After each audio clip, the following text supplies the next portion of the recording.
You've never seen Ronnie.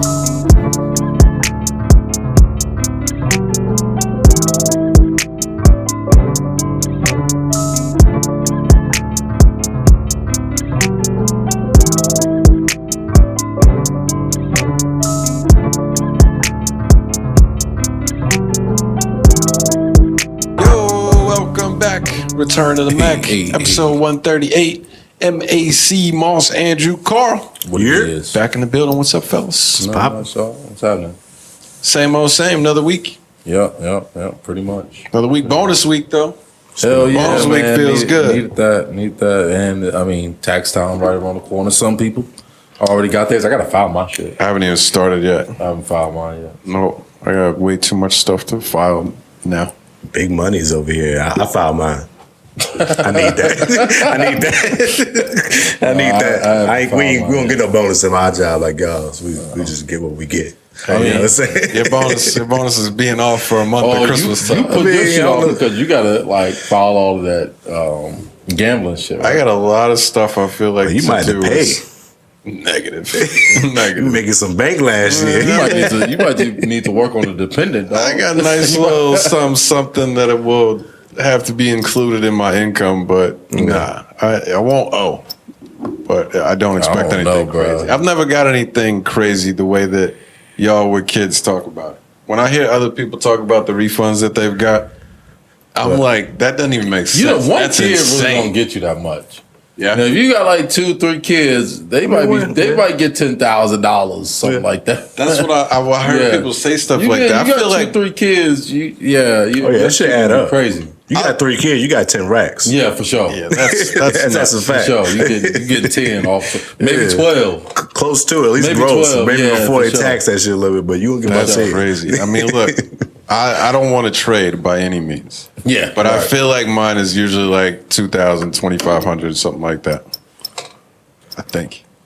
I said that's kind of high. Just add it. If you had a kid, just be another one of those. Yeah, I'm good. I'm good on that. No, I don't need the extra. Don't need that extra. I save the rest of it throughout the year. You use TurboTax? Or you send yours off to somebody? I've done both. I've done TurboTax and taken it up to H&R Block before. Oh, all right, yeah.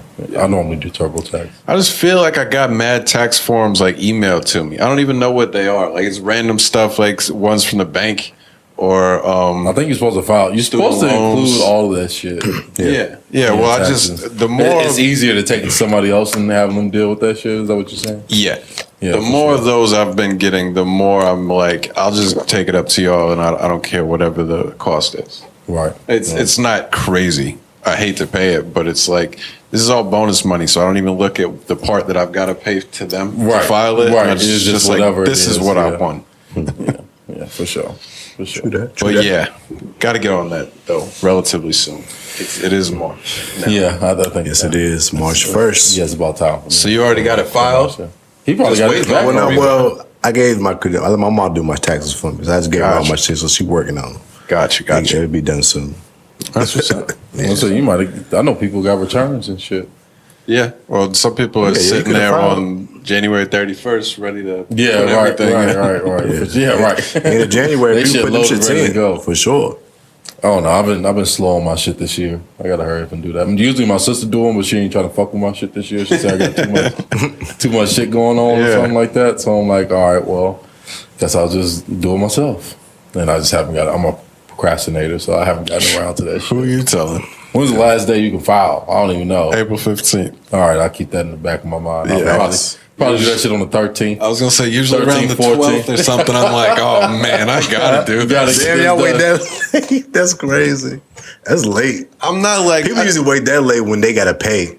Yeah, they wait to the last minute. Yeah, because they gotta pay. No. I'm not balling by any means. Yeah. But I have enough money to pay the bills, and I have some money in savings. So like, it doesn't matter if I get this right now, a month ago, or 2 months from now. It's still all relative. Yeah, No, I'm gonna throw it all in savings. Money in the bank. I'm trying to just keep it anyway. Pretty much. So Yeah, money in the bank. I understand. yeah, It's there. It's there. You're right. It's there. You know what I'm saying? I'm gonna get to it eventually. Whenever I need it, you know what I'm saying. Hopefully, it's just ain't no hold up when I do file my shit. So I hate that. True indeed. it is haven't had any annoying. issues. Yeah, so after not caring about it that first 3 months, Right. once you submit it, it's like, yo, what's taking so long? What's taking so fucking long? Yeah. Then you check it. Right. You get the email like, "Oh, your state is approved." Oh, your federal. Well, give me my motherfucking money. Right, then. let's go. What are we doing? Who's pushing the buttons back there? Let me know. Have y'all seen that? It's like a meme that's going around. It's probably going out in other years around tax time, where they're like, it's basically like you say, all right, this is my taxes, Yeah. and the IRS is like, nope, and they're like, can you tell me what's wrong about it? Nope. Do you know what's wrong with it? Yup. Just resubmit it. It's like, yo, why don't you just tell me what I owe or what the amount is supposed to be? Why do we you have gotta to figure submit it it, out. get it approved when they already know what the right answer is? That's part of the business. So bro. fucking part of the stupid. business is you have to figure that shit out. Hey, good luck trying to talk to anybody. Yeah, I would never. I mean, it would have ever to be had to like a call the IRS? massive. You ever had to call them? I had to Good at one fucking point. luck. Yeah. Good luck getting through. Facts. Yeah. I mean, god damn. But let you owe them some money though. Yeah, right. Let you owe them some money. Yeah, though. Ain't gonna be no long wait on that. That's a different ball game. Yeah, that's a different ball game. Your ass better get moving. Shit. I've had issues with like you got to put in the pin from last year, Oh, and I just can't remember. I can't find it nowhere, and I've had to contact them for that. But that's the only reason I would. If there was like a certain discrepancy in dollars, I'll just eat that. yeah, fuck that I'm shit. not trying to get through to the IRS. Just I'm eat not it. Whatever. fighting that. You say I owe this extra amount, here it is. They gonna get it eventually, though. Either you can get it or they gonna get it Right, eventually, right. regardless of how it goes. All of that shit is accounted for at some point in time. So yeah, Yep. yeah. So it's tax season, man. Motherfuckers out here balling. That's what I hear.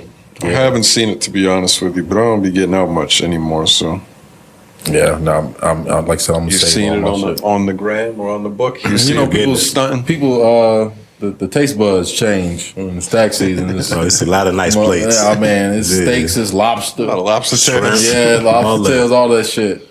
Eating good. You know, And it's now like that this is normal eating for them. Yeah. You know, That's how a king feast. right. That's how a king feast at night. All right. All right. I see you, king. I see you balling. I hadn't thought about it. I haven't felt like I've seen too many, but now that we say that, I have seen more people doing little trips. Oh yeah, Trips, you yeah. definitely get- Spots you gonna all see of a all. sudden. You gonna see Trips all have of that. begun. Yeah, That's now what It's that, only the beginning. They about Right. to turn up this summer. Right. yep. Shit was kind of half closed last summer too. Or yeah, It was going a up. little bit. It was a little bit. I'm excited, man. It's starting to warm up too. it was a nice day today. I'm planning a Spring. family trip. Spring around the corner. That's what age I am now. Are you're planning for real right now? Yeah, I'm start planning. on it. Y'all stay on Oh, you trips. haven't started yet though. No, I mean we got an idea of what we want to do and stuff. But we just got to book the room and all of that shit, and Gotcha. build a itinerary or whatever. Building an itinerary. Yeah. Man, you are getting old, son. Family trip. We're gonna have something to do every fucking day. Checking off the list. Yeah, right. We got to be here by 2 p.m. I mean, right. I'm gonna get my sketches and shit ready. Yeah, like I'm gonna be on time. Oh, bro, Time I'm waits for no one. I'm always punctual, my brother. You're pretty good. You're pretty good. I will say that. If it's like a hard line on, you got to be here. Like if y'all say, "Hey, we're gonna meet up at 6 or something," it's different. Hey, we gonna But- pod at Right, 6. Yeah, I'm about I'll to see say y'all man, at all the 6:45. punctuality That's a with little the- different. Yeah, for people that matter. Yeah. I'm on time for people that matter. Or like I don't know. It depends on you to be there at a certain time. I'm definitely gonna be there for sure. I'm not gonna be the motherfucker showing up late. That's for sure. We're gonna keep this in mind. We're Right. gonna keep this in mind. Definitely. I'm glad it's recorded. Bro, I'm one of the most punctual people you'll ever meet. We just gotta get you to stop locking your keys in your car and stuff like that. I mean, that's an issue, of course. I mean, anybody would be late because of that. But other than that, man, look, so give me a time. I'm there. 5 minutes early, in fact. Understood. You say so. Just saying. Anything happened this week? What happened? Well, we call ourselves trying to go out this weekend, and I'm always reminded why you just don't do shit in Lynchburg like that. Oh wait, explain. So had this plan. Well, I didn't think it was gonna be a party. But so anyway, it was this plan we had. Shorty's friend at work said y'all should come out, we should go to Fun Quest. They having Spotlight Night. I don't know if you remember. Spotlight Night is when you wear red, green, or yellow, depending on your preference. If you single, not taken. Oh, okay. I didn't know they did that. Skate night, Saturday night, 21 and up. We got drinks and everything. It's supposed to be like a situation. When did they start doing that? That's like every week. I guess. I didn't know that. So we went out there. Turned into a club. Sounds like it's a club. Let me get to it. That's like Dave and Let me get to it. I'm thinking, all right, we'll go ahead, chill, get a couple drinks, skate a little bit, go pull up out at Fun Quest. Stupid line of cars. I'm talking about all the way up out the street, parking lot packed. We had to park across the street at the apartments in Millwood and shit. Millwood apartments. I'm like, yo. So we walk up, line stupid long, all the way to the end of the parking lot. Luckily, our friends and shit was there, so we got to cut the line in the middle. Cut the line in the middle. We was like, we here, we might as well try to get up in here, bro. We was waiting, that shit was still filling up. I'm like, yo, Fun Quest ain't that big. Yeah, I'm like, yo, there's no way. First of all, I know ain't nobody skating. Right. Because there ain't no way they got enough skates for all these motherfuckers out here. There's no way. There ain't no way. So I'm thinking, we waiting in line. I'm thinking to myself, yo, watch me get up this motherfucker and they gonna shut this shit down because it's gonna be too packed. And of course, got right up to the door. Lady come out, I'm sorry. I can't, it's still a stupid line behind us. Like mad people waiting. I'm like, yo, this shit's gotta be getting too packed. This shit is not that big.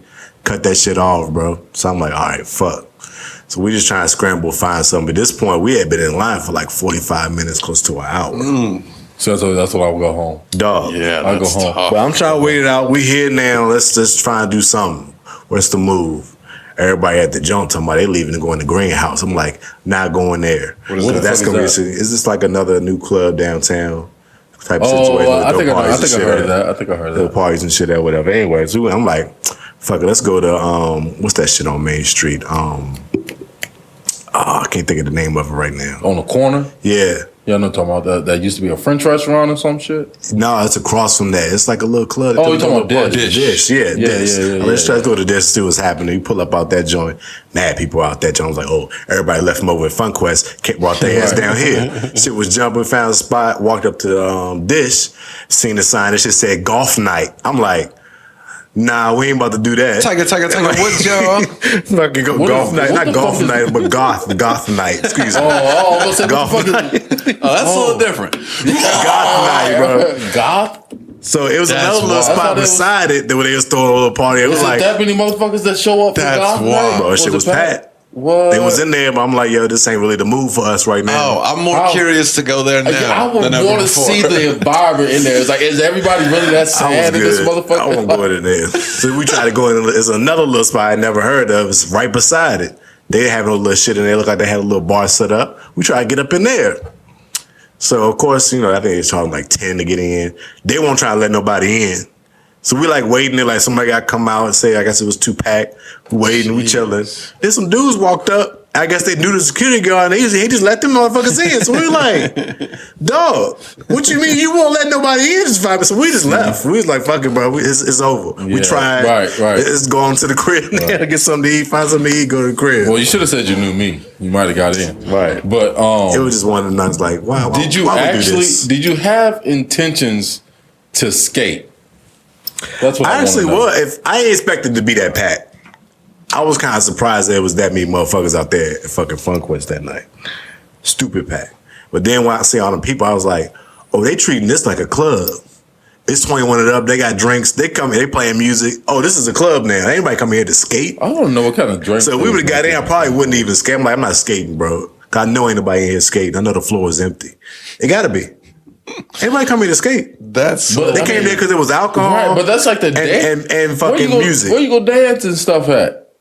I mean, that's like the majority of it is the skate rink and shit. You can't go out there without skates on. You'll slip and slide. Lady came outside and said it was just a stupid line all the way around the building of people trying to get drinks.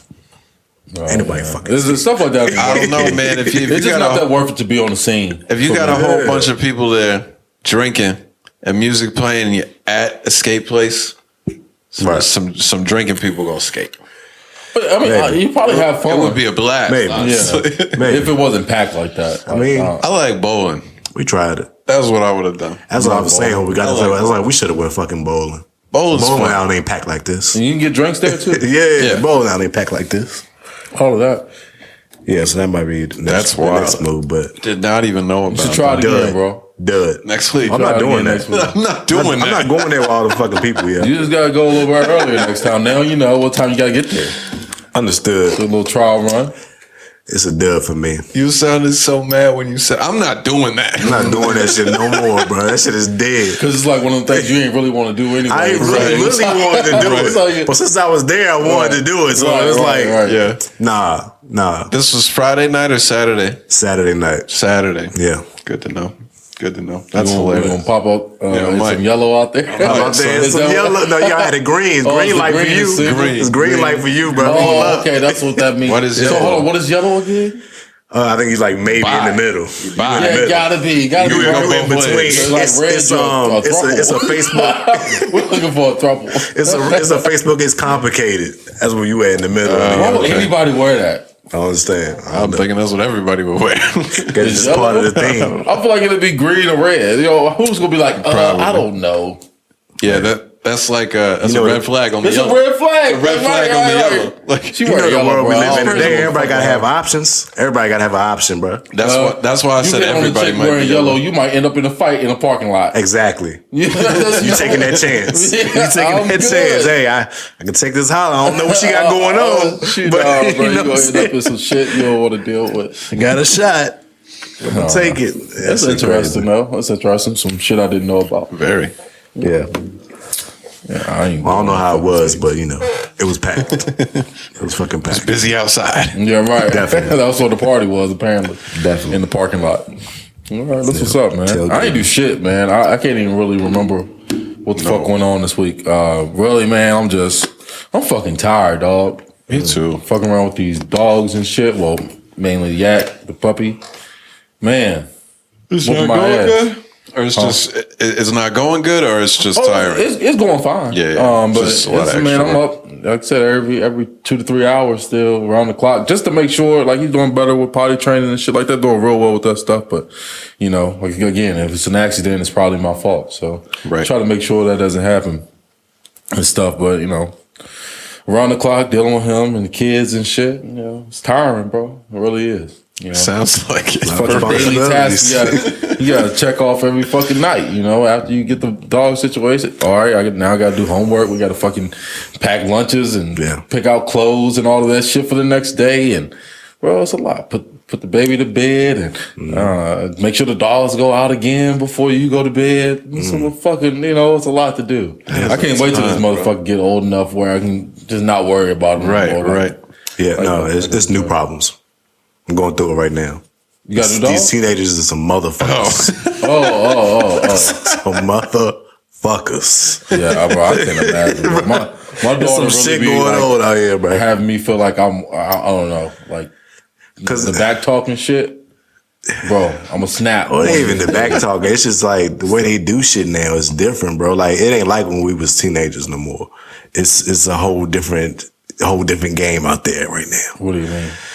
I mean, well, first of all, they be doing shit backwards. Like, we live in a time now where, like, they got all what you identify as, and everybody they pick out their own pronouns. It's like they do a little survey at the beginning of school. Everybody got to pick their pronouns and shit. They do that shit at school? Nah, they don't, but the kids do. If that makes sense. It ain't like implemented, but like the teachers like cater to it though. So it's like, if you say what choice do they have? Yeah, you gotta fuck around and get fired as a teacher. You gotta cooperate with it. What choice do they have? Yeah. So my youngin, to me, she on her shit, and all her friends got different pronouns. It's like a group of them. This is what they do. This is what they doing now. So this is situations we dealing with out here. I'm just trying to figure it out. You know what I'm saying? I'm not having kids, bro. I'm not having kids, bro. It's different. Hey, I'm not doing it. Can I pick my own adjectives? Bro, they know each other's pronouns, right? And they don't even know each other's last names. What? I'm thinking like, yo, y'all doing shit backwards. I think they barely know each other's first name. They go by nicknames and shit. I'm like, do y'all like y'all know y'all supposed to know each other's names before y'all? That's crazy. I don't understand, bro. Hey, this is the beginning. We ain't even got to high school yet. You're right. Y'all hear about the Twitch dude who got canceled for calling himself, saying that he wanted to like identify as a black man going forward or whatever? And they like canceled his channel and shit and all of that because of? No. Ain't that fucked up? Y'all think that's fucked up? I guess. Ain't no rules, bro. Know. There ain't no rules. Yeah, I mean, I don't think you can put a limitation on that. Because I mean, you're saying like if they let everything else go, right? He should be able to be a black man if he wants to be. Make sure he gets all the black problems. You know, make sure. So he's a white dude. Yeah. Make sure he knows. Well, he's not gonna get the black problems. I'm just saying, like, so that's the issue. That's the issue to begin with. You gonna be a black man? But I don't know. I don't know exactly how he's gonna do it. People always gonna see him as a white man, right? But yeah, I'm kind of with you. Like, if there are no rules, then let there be no rules. Let it be no rules. But I can't never back that type of bullshit.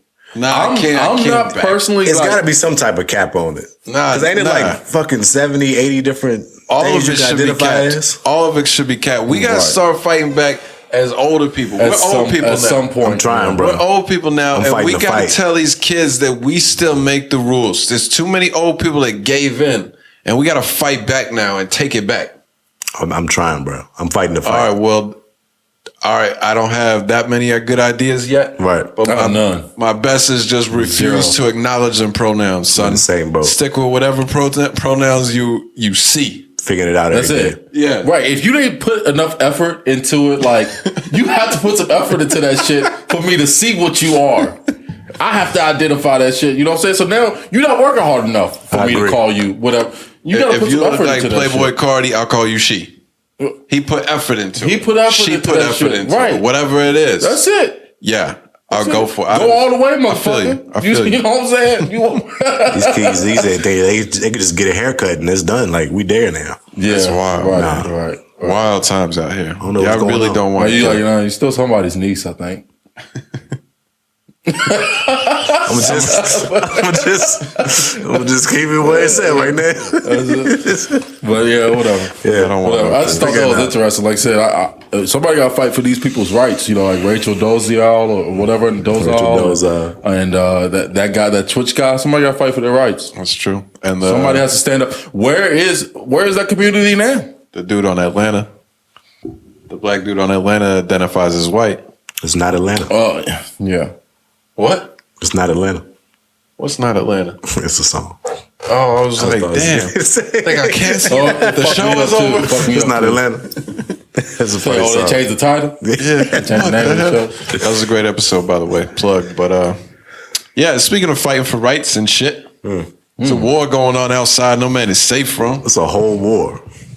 Kinda, I guess. I don't really know a whole lot. Do y'all have any thoughts? I have one good thought. This is the first war that we having to like watch through social media. Is it? Wild. What about Afghanistan? That was like 2007. Was that like a war though? Or was that like we just going over there just? I don't know. I don't remember. I guess it was kind of a war. I don't know what the fuck actually happened. In the high school, I didn't care at that point. Right. I don't know what the fuck actually happens over there. Or like I don't know what's happening over there right now. I don't really care. So I don't get why anybody does that much anyway. I get that we're going to get involved. But this is the only thought I have kind of surrounding that. Is initially I'm like, I'm still torn on this. I don't know what the right answer is.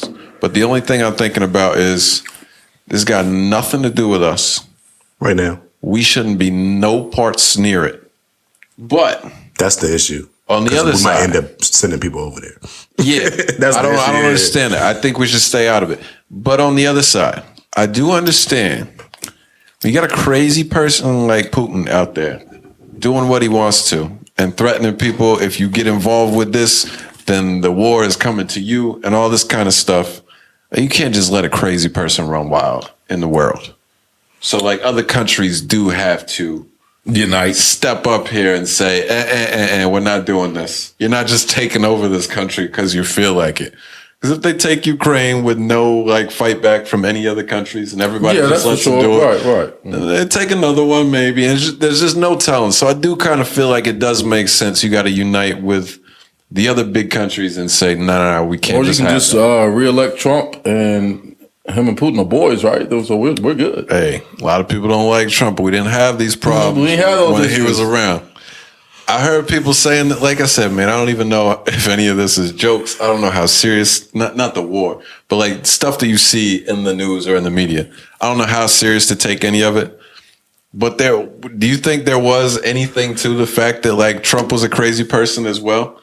And there's like, we can't really fuck around right now because who knows what he would do if it starts getting crazy. I thought he was like tight with Putin though. Wasn't that like the issue? Like he fucked with the Russians. That was the beef that a lot of people had with it. But I'm saying, I don't think Putin was like not taking Ukraine because Trump. Oh no! I don't think that. I wonder if there was any like, who knows what he'll do if we do this? Whereas in Biden, it's like, yeah, we're taking Ukraine. Fuck you, Biden. Yeah, we don't really respect you. Proper sentence. We don't respect you. We're gonna do what we want. I found this clip that gave like a good explanation for like the whole scenario in like terms that we can understand. Okay. So I'm gonna let y'all hear this real quick. Terms this lady called what's her name? I think it's Jamie Galley. I'm pretty sure I saw this on Facebook. You might have seen this. You better be speaking on a fucking genius level. Yeah, talking about she gotta break it down. Understand. Okay, so boom. We was mad at Big T for being cool with Big Bang P. Yes. Oh, I seen that. Big Bang P just went up with China, and if I'm not mistaken, Big Bang P is one of the richest men in the world, and everybody and their mama owe China some money, so we might have an issue. But this is what happened. Big Bang P was looking at Ukraine, and he like, I like that territory. It's like real close to Russia, and I feel like it belongs to us, so I'm finna come get it. So he done moved his military close to the border, and he letting them know like, I'm finna come get it, like. Just letting y'all know, right? And so Ukraine is like, we don't know what he's gonna do. So they got their military out there teaching their citizens how to do Taibo just in case they gotta defend themselves. But some of the citizens, they like, you know what? Big Bang P, he is kind of crazy, but he ain't gonna bust a grape. And if he do bust a grape, guess what? America gonna come over here and help us. But my whole thing is like, I don't know if y'all forgot what happened in Afghanistan, but we was over there for over 20 years and nobody understood the assignment. So personally, I just would not put all my eggs in the American basket. I done seen the type of people that are American military employed, and no disrespect, but y'all need to go to them continuation schools in the hood and go get you some real shooters. That's all I'm gonna say. But anyway, so Biden done hopped in, right? So Big Daddy Biden, he done hopped in the mix, and he like, look, P, stop playing with me. I know you're trying to be funny because America over here arguing about abortion rights and affirmative action during Black History Month, but I ain't got time for this right now. So if you pull up over there, it's gonna be some smoke. And you're gonna get sanctions. I'm sending you a whole receipt. Like, you gonna have to pay this bill. And P is like, bruh, let me tell you something. By the look of the inflation in America and y'all homelessness problem y'all got over there, y'all need this money. So go ahead and send me the bill, bruh. I'll pay it in cash. And so at this point, it's out of our hands. That about sums it up. From what I understand. But, hey, Big Bang P. Yeah, it's just wild. Just wild. If there was a draft, how would you guys? Oh, I'm flat-footed. Can't make the cut. We're all too old. Definitely that too. Is that the truth? Yeah, they want the youngest. They need 21 years. Is that how drafts work? Yeah, I thought it was any fucking able body type shit. I mean, up to like 18, of course, or 17 or something like that. I don't really know like the specifics, but my understanding was that there's a time that you age out. Yeah, and I it think can't be 30. I think it is. 30 is the time that you age out? I think so. Would you think an NBA would draft a 30-year-old? Huh? You think the NBA or NFL would draft a 30-year-old? We're talking it's about kind of the same thing. War. No, it's not. It's not the same. You got to have some type of. I get they trying to get like able to last. They want to be able to use you for as long as they can. 30 ain't that old, bro. That's all I'm saying. I just put in war draft age into Google and looked at the first thing that I could find, so I can't verify how accurate this is. But it does say in 1940 it was people between 21 and 45. Right, able body. I get you don't want no 50-year-old man out there or whatever. But even then, it's just like, shit, I'm sure they'll boost that shit up if motherfuckers is falling, I'll tell you that. There's another one, though, that says present day, the U.S. currently operates under an all-volunteer armed forces policy. All male citizens between the ages of 18 and 26 are required to register for the draft and are liable for training and service until the age of 35. Oh, okay. So it is not quite as high, but it sounds like 35 would still be. Right. It would still encompass us. Right. Yeah. I mean, I don't know. You bucking the system? You doing a jail time? Yeah. You gonna do something? We gotta go to war. We fucked. If it's prison or go overseas, I probably would go. I would go too. I mean, I would go like stomping my feet and stuff, but. I would go to jail. Nah, I'm not going. You would go to. I ain't going to no war. Not going to jail. I'll take that. Yeah, I don't know if I'm with no war. I don't see much of a difference. I know people that have gone overseas. Except for jail, I think I have a better I have higher chances of coming home from jail. I don't think so. Like, I don't know when the last war was that were like really warring. You know what I'm saying? Right, for sure. Mad people I know have been deployed, and they're like, you gonna be on the computer. Get deployed, come over. Yeah, right. Like it was like I worked in a different country. Yeah, like, but we're talking about a situation where we were actually going to war, though. That's what I'm talking about. That's the situation we're talking about. We actually sending us to the front lines. Soldier, dog. I don't think that's how the wars are really happening nowadays. It's not like Forrest Gump where you're like walking through the forest with bullets shooting at each other. It's like we're going to invade and take this spot. Sure, like there is some combat going on, but I don't think it's the same as like what we see on TV. Probably not. I mean, I doubt you'll be stepping on landmines or any shit like that. You know, coming home. Who knows? You know, half a body or whatever. You probably talk to somebody that's has been in it. I'm pretty sure they have to deal with some of them situations. Oh, yeah, for sure. I don't think it's just all like they just chilling. It's not the thing that we envision where it's fucking two armies across a field or whatever. That's what I'm thinking. They run charging into each other. That's what I'm thinking. It's fucking hand to hand, all out fucking chaos combat. Saving Private Ryan. Right. That's probably not the scenarios that we're looking at. Ain't that what they doing right now over there? Have y'all been seeing the clips a little bit? People be getting fucked up. I want to know who's recording this. Maybe I'm not explaining it well, but no, I don't think it's similar. But I mean, what is different because there's like one attacking the other. It ain't like they all declared both sides and just going there. Yeah, maybe that's the difference that I don't understand why we even use people. Like all this like technology that we have and shit. Build a fucking robot. We ain't there yet. Yes, we are. I don't think we're there yet, bro. We got robots that you can have a fucking robot dog in your house. Get the fuck out of here, bro. You got shit that tells to tell your whole house what to do and when to do it. You know that's got a robot dog. I'm just saying, you can buy one. You can buy one. You can buy one of those shits right now. I don't think we're there yet to have an army of robots. The technology that you see right now, best believe the government is probably 50 to 70 years ahead of what we have available to us at this moment. Maybe. But if it was available, then they'd be using it. That's what I'm saying. They just want to use people. But if they had it, they would be out there. I feel like that shit should be outlawed in the world. It's to motherfucker. Let's battle. America don't want to really do that shit because China probably will fuck us up. And in a sense, now it kind of is that way. That's why there ain't a lot of wars. Everybody got nukes, so it ain't really even about war. Like we could just send some over there to blow your shit up right now. That's what the situation is now. That shit like a fucking video game. It's the robots is the nukes, or like battle bots. You know what I'm saying? Like who the smartest country fucking wins. Let's start there. Like, but nobody wants to do that shit. You know. Yeah. Well, you have to have any casualties. You know, just spend a whole lot of money on fucking war and army and shit anyway, and technology and stuff we don't even know about anyway. So build an army of fucking robots and go to war with each other that way. How about that? This is probably our least educated segment we've ever done. Yeah. Big facts. We just spilling shit right now. Just saying. We probably went way longer than we even should. We got a lot of music to talk about. Definitely did. Let's get out of this war. Let's get out of this war. I'm over it.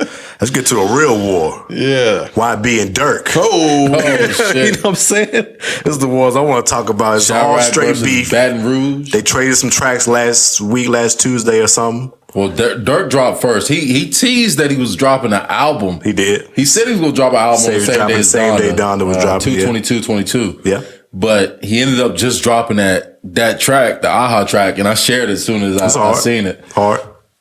Song hard as fuck. It's dope too. I fuck with it. Yeah. I fuck with it. Yeah. You haven't heard it? Back in the trenches. Don't respond to shit about Vaughn. Huh?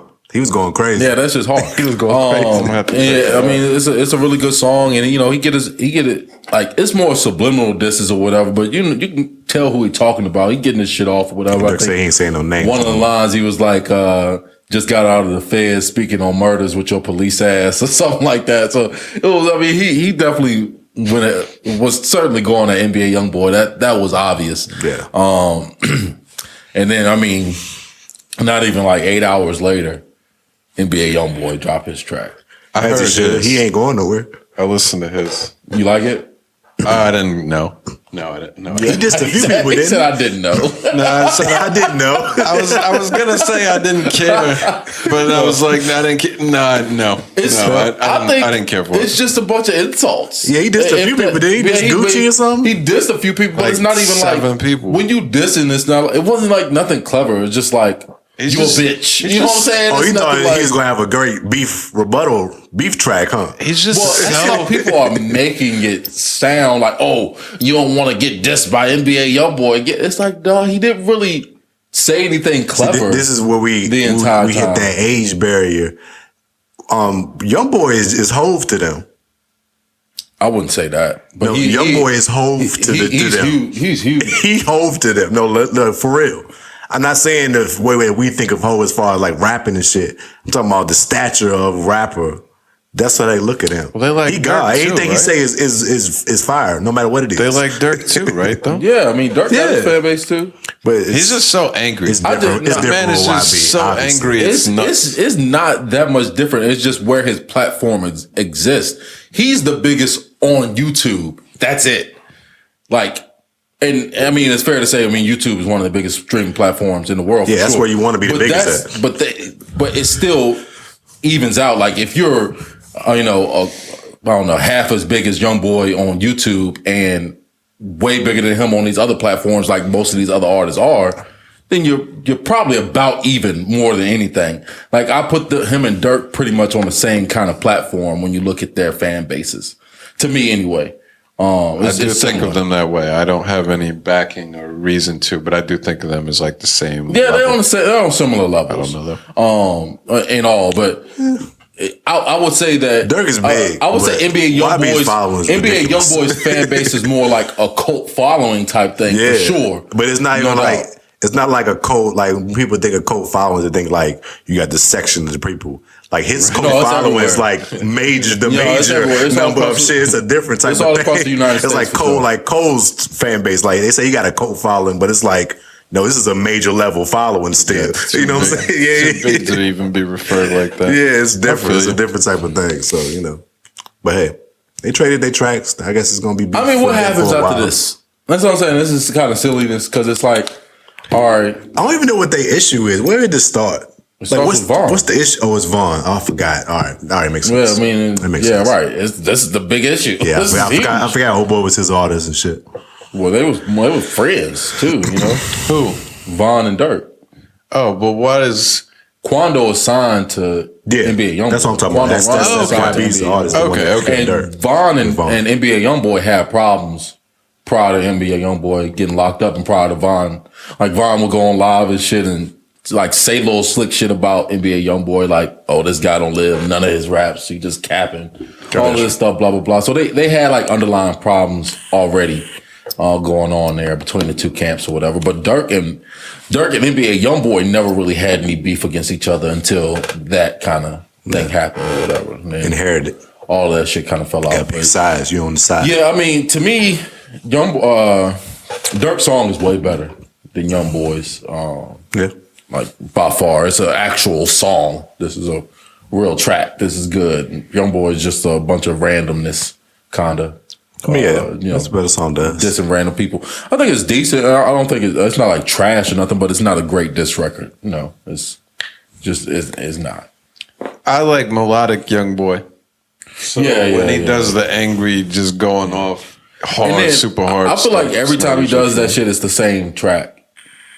Like it sounds He's exactly. got a the lot same. of those. Yeah, but it got a lot of those sounds that sound very exactly the same. So I was mostly unimpressed by his. Of course, it's going to do his numbers or whatever, but I wasn't moved by it. I really turned it off probably like halfway through it. I don't even know if I finished the entire. That's what I like to hear. The numbers ain't moving you this time. Well, I got a lot of respect for Young Boy because I do think generationally he's one of the greats of his generation. That's hands down. But me personally, I don't listen to a lot of NBA Young Boy. He got some songs that I like a lot. But for the most part, like you said, I just think it's the same kind of over and over again. True indeed. Toss up type of thing. But true indeed. Yeah, I mean, hey, nice little back and forth. I just don't know where it goes from here with these two. You know? Who knows? Hopefully they don't come to no violence again, but who knows? Hey, it has to, right? I mean, at this point, Young Boy can't leave the house like that. So that's what I was thinking. Yeah, but just war talking about like between camps and shit. Yeah, like that's what it would be. You're gonna have to. You're gonna get some of that like carry over. That's what usually always be. It's always like the camps. Right. It's never the star. Except for like in most 50 cases, Cent and Ja Rule was in it and shit. Both of them was getting fucked up. Yeah. But that was I mean, different times for sure. Different times. These motherfuckers had fights in the studio back then. It's all fights nowadays on Instagram. Yeah. You know what I'm saying? Social media fuck shit up. Yeah. Back then, you really had to run into people. Yeah, right. You run into people and then you got to answer questions. Yeah. At that time. So I remember when the game and them ran down on 40 Glock and had them on camera looking like a bitch. And he was supposed to be one of the hardest niggas in LA. Shit happens. Yeah, so. He caught slipping. Yeah. But I mean, like I said, it was a dope track by Dirk. It was cool. Cool. What else? Speaking of, I guess you can call another hip hop beef. There's some Slaughterhouse uproar going on. I thought she was going ack. Yeah, Slaughterhouse stuff was interesting. I was interested in it at least.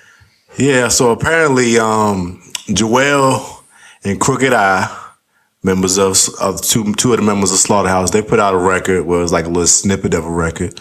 Basically pointing the whole record out. They put the whole record out? Yeah. Well, I just think like the snippet, like the little I think preview they kind joint. of Says go to crookedeye.com and watch the video or some shit like that. I was like, okay, I see what they're doing. They basically just taking shots at Joe and kind of Royce, but not really, like a subtle shot. Basically kind of blaming Joe for the reason why Slaughterhouse isn't Slaughterhouse anymore. Well, it came out to me. It seemed like to me. But, you know. Joe don't have no friends. I listened to the song. Who are his friends? He got friends on the show. I listened to the song and they're doing like a web series. Like it was like they put out episode 1. It was like a 5-minute discussion of them sitting down at this restaurant talking about what they were going to do. And the project is called The Rise and Fall of Slaughterhouse or something like that. I seen the merch and everything. I was like, okay. Yeah. So I've been reading about quite a bit of it and watching all the stuff that Royce has been saying back. He's been posting all kinds of shit on Instagram. And then Royce and Crook Crook and Joel did a Twitter Spaces thing where they discussed what they were talking about. And the gist of it from my perspective was they're like basically doing this album as like, this is the death of Slaughterhouse. It's over with. And it seems like the tension is that they've just, what? This is funny. The Devil Slaughterhouse. They ain't put out an album over 10 years. Right. Yeah, it's been over. Yeah. Right. It's been dead. Well, it has been 10 years, actually. But over the past 10 years, everybody keeps trying, like fans and stuff have always said, like, is there something that's going to happen? When can we get another album? They actually had an album that they didn't put out. Yeah. They had a last album. Fans at least wanted to get that last album. Mm-hmm. And then it was like 2017 or 18 or something. Royce put on Twitter, like, it's over with. We're not going to be doing any more music. It's done. Yeah. So then Roy, with the two putting out the album right now, I don't fully understand why Royce is so upset because he's going off on Twitter. On Instagram about, he's saying that they got off of Shady Records, like somewhat recently, apparently. Mm-hmm. Got out of the contract and they just let it go. They're not giving them that album back that didn't come out, but they're on their own to do whatever they want. Right. And Crook and Joel are saying that once that happened, they've been trying to put out music just like they were before. Because them two just want to rap. They've stayed putting out music a lot more than the other two guys. Yep. But then they're saying that they'll try to get the group together, trying to get Joe on the phone to make something happen. And he's not taking calls. He won't talk to him about it. And they basically just said, all right, well, we're moving forward then. And without Joe, Royce won't do it. Because Royce, Mr. Loyalty, even with all his stuff with M, like that's just who he is. He's a loyalty over everything type of dude. I respect that. But I don't know. It just seems like they've decided we just want to keep rapping. Right. So we're telling the fans this is done. Stop asking about it. Slaughterhouse is dead. Royce is mad because he's like, well, we now have 100% ownership of the group. Why would you destroy the brand and all this kind of stuff? Yeah. And Joe hasn't really spoke on it to my knowledge, but the last part he was trying to react to. It's been 10 years. It's been 10 years. My takes on it, I think it's extremely corny on Jewel and Crooked Eye's part. Because it's just like, you're just basically using the buzz from Slaughterhouse, using that to build some buzz for yourself for your music. And it's like, Slaughterhouse been done, dog. Y'all know it's done. So why you gotta use this to take shots at your other members, basically, to put out some fucking content? That's basically what they're doing. So it seems kind of tacky to me. They all supposed to all be friends and be tight. If y'all can't talk and figure that out, putting out records is like unnecessary to me. It seems mad corny. Should have used that rap money a little wiser back in the day, maybe. That's what it seems like. They just need something to make something buzz. They something pop out of here. Should be managing yourself. So this is the biggest thing. Because if they want to put out music, they like you said, they've been putting out their own music. We'll put your jokes off in a minute. He's trying. He's trying. It's not him. We'll come back. I'm just saying, bro. I don't see it that way, man. I think these guys have been full of shit for like 5 years now. And I mean all four of them. Right. Every time Slaughterhouse gets brought up or mentioned, they all kind of give this, we're brothers. Of course, everything is fine. Even when things aren't exactly okay, we're still all good. And I'm sure they were at one time. Yeah, I'm not saying that they're like they don't care about each other at all or nothing like that. But I think all four of them have tried to make it seem like there's not real issues when there is clear, major tension between all four of them. Particularly, I think the business did that. The business and the group did that. Yeah, I do too. But I think it's really personal at this point. The way I see now it is because they didn't put out a diss track against them. All right. It's definitely personal to them. All right, it is what it is. I think it's been personal for a long time. Crook and Joel are two rappers that just want to rap all the time. All they want to do is give you bar after bar after bar, and they don't care nothing about the business. I don't think they care about making money. All that type of stuff. So they have very different goals. Royce is now more of his. You think they don't care about making money and don't care about the business? Man, look, read between the lines. I don't think that's their priority. Of course, they want to make money, but no, I think putting out dope music is their priority over trying to worry about haggling out deals and shit. They would have been put out Glass House. Joe wouldn't let that happen. But I'm saying there's nothing wrong with that. Moss, man, me and you disagree so much on Joe. I know you're not going to see it my way. Let me get this off. Let me get this off. Because he burns down every situation he's ever been a part of. I'm trying to not blame him on this. I'm saying the four of them have different opinions. Two of them care about music and putting out rap more than anything else. Joe has always cared about the value that he brings and being properly respected and what's the word that I'm looking for? Retired. He is retired as well. If you're retired, you shouldn't be mad about other people putting out music either. But all right. I mean, I don't think he's mad about them putting out music. He's mad about them saying something about him. All right. If you think it's corny, you think it's corny. I mean, it is. I think it is, man. It is what it is. I don't. You got issues with your people, and you're gonna put out a little diss track or whatever talking about the group. It's kind of tacky to me.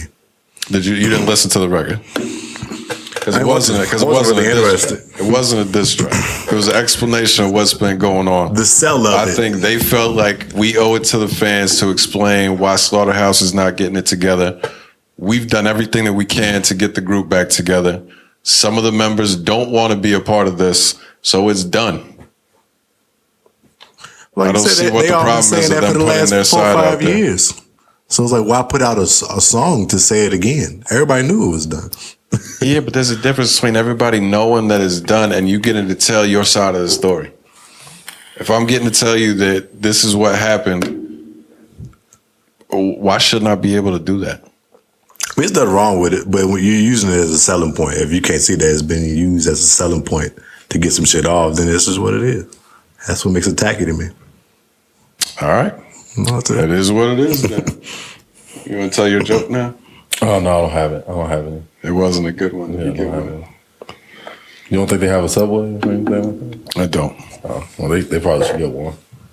What's next? Come on, subs. Just investments. Maybe you don't have to have such like clickbait heavy type shit. You know, who knows? Proper investment setup. Megan Tory? Sure. Yeah, that's cool. We dive into that. So the case is supposed to have started back up, and then they postponed it again to like April or something. Yeah. And what was DJ Academic? Ack went out there. He tweeted that breaking news. Yeah. Tory's DNA hadn't been found on the weapon or whatever. Blah blah blah. Yeah. And then of course after he tweeted that, he immediately like deleted it. Right. Yeah. And Meg Thee Stallion pretty much posted like he was telling lies and that he was on Tory's payroll and all of this blah blah blah. You know, shit, whatever. But I mean, he pretty much been going on like a tear recently, just kind of going in on Meg, like being that. Yeah, right. Just I mean, pretty much just letting her know her place in her career and stuff like that. Saying, "I've seen your contract. I know what kind of deal you're in." All of this bullshit. But he said, legitimately, he said that he saw the paperwork. I don't know how he seen it. Nobody knows how Academic sees any of the shit. Why did he say he took it down?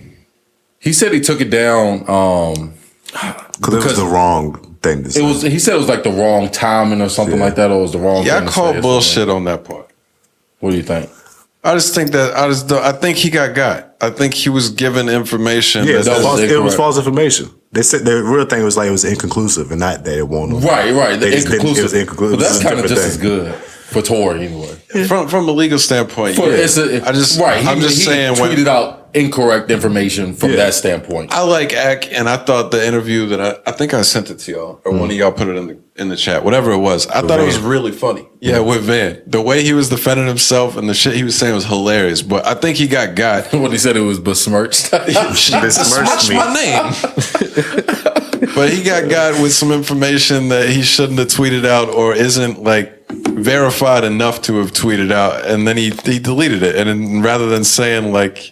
He backed off because he fucked up. He's just doubling down, and I think that part looks stupid. But other than that, I mean, who knows? I just can't wait for this shit to be wrapped up so we can stop talking about it. Please, get it over with. Just keep pushing. And it's like, why do you want to keep going forward with this if you Meg Thee Stallion? Just let it go. Obviously, I mean, I don't know. I guess you want to see this guy do some jail time, but I don't think that's going to be the case. So. They went back and forth for a little bit. Yeah, it's getting nasty. Showing screenshots and stuff. Yeah. So why you still got this? That shit Tory said was wild. Oh, well, yeah. Because I got good dick. I hit both the friends, and that's why I was apologizing or some shit like that. I was like, oh, damn. I mean, honestly, that's what happened, though. That's obviously what happened. They got to shake that man's hand, you know. The reason why she ain't best friends with her best friend no more. Her screenshot was a good response from her. I don't think it was terrible, but it's not damning to Tory Lanez or anything, does it? It was good. It was good until Tory said what he said. Right. His comeback was like better. Okay, it could be that too. Because it didn't really say that he was apologizing for that. He was just apologizing. Right. Exactly. So, and even like if you really think about it, if you did shoot her, do you think the smart thing to do would be to text her and apologize afterwards? Well, if he shot her, then I would say that he's already not good at decision making. So I would, right. that would just think that would just be a wild thing to do if you did do that. It would be not as wild as shooting her, but it would be wild. The wildest thing is somebody shooting you and then you getting back in the car that the person who shot you was in. That's the wildest part of this story, and that's where I stop it and say this is nonsense. It's a lot of parts to it. None of this shit occurred. I don't know exactly what happened. Nobody knows. Let's be real. Nobody knows. You're not shooting me and I'm getting back in the vehicle with you. Calling the cops. Seeing this spat and all this makes me realize that whatever the result is, it's not gonna, nothing's gonna flip. People still gonna feel the way they feel about Tory, right. and they're gonna feel the way they feel about Meg. It's not like it's gonna flip and they're gonna start hating Meg and giving Tory all the love now. People are settled in what side they on at this point. I don't know. I feel like Megan's on a downslope right now, bro. I mean, maybe this shit. I feel like this type of shit is hurting her career more. It's not gonna do anything different for Tory. You know what I'm saying? It's not gonna hurt or help him type shit. Right. Like people already, but I feel like this type of shit from this moment in time, it may not hurt or help him any worse. But he's obviously been crushed by it. Right, already. Yeah, right. You know what I'm saying? Like, but I agree with and he Mars. survived that at this point. Like, his career is fully intact. Well, his career is intact, but he's been blackballed. He needs he's had some issues, but he needs the legal. He needs to get cleared. off. Yeah, he needs to get off. Because once that happens, all those brands are gonna hop right back on. That's true. Because he stayed hot. Spotify, Apple, and all them will jump right back into putting him back into all their other stuff. So I feel like he almost has. Of course, he has more in this verdict than anybody else. Yeah, but they don't want to get him in jail. I don't know about Meg. Might be on the downward or whatever, but I think Mars is 100% right. That whatever comes out of it, anybody that has defended Meg for the last 2 years now is going to stay on it just because people don't want to admit that they were wrong about something, and vice versa. Vice versa. If something comes out where they got video proof of Tory shooting it, the people that defended him are still going to flip to, you don't know what happened before that. People are going to stand on it because people don't want to admit that they were wrong. Everybody got their side at this point. Yeah. So it is what it is. They'll figure it out. See what happens next. At some point. Donna 2 live Tuesday 2/22/22 had his live performance. Another one of them situations. What was it? Was it in Atlanta? Oh, Miami. I don't even know. Miami. It was in Miami. I remember. Oh, that's right. We were talking about going down there in Miami. I thought it was fire. The set was crazy. Just the whole look of it was wild. It was some straight up Kanye shit. Everything looked good. Performances is kind of rough because the sound was a little off.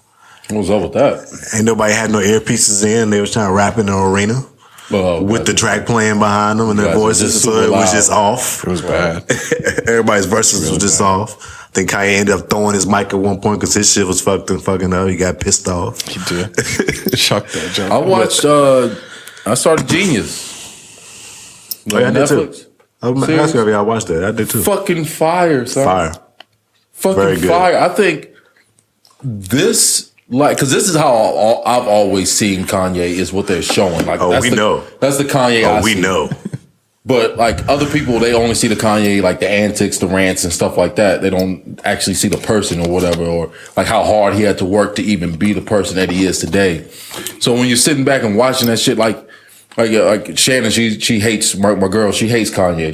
She's not a fan of him anyway.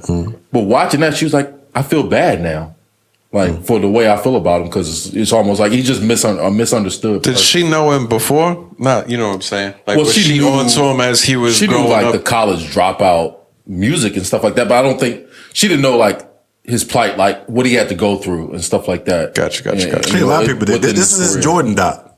Yeah, this is Jordan doc. Just to show everybody what he went through. Everything is documented in this shit. Imagine him walking into a room full of Rockefeller executives playing All Falls Down and nobody's paying attention. Right. Nobody gives a fuck. You gonna give it? I'm gonna give it to him. Yeah, go ahead. Oh yeah, but that was kind of like debunked a little bit on the internet. Oh, was it? The what's his name? Wayno used to work with Rockefeller in the early days in them same offices, and he was like, people don't realize that video was probably like the 10th time Kanye did that shit. Oh, so they like back to back. So it was on some shit like, oh yo, we heard it, bro. Like, and he just kept doing it. He just kept popping up and performing the song. But look, like he was doing it for different people though. Nah, they said he did it for everybody. Like multiple times. So it's like one of them things where it's like, y'all don't know that we had heard that song about 20 times before. To shut the fuck up. There's more to the story.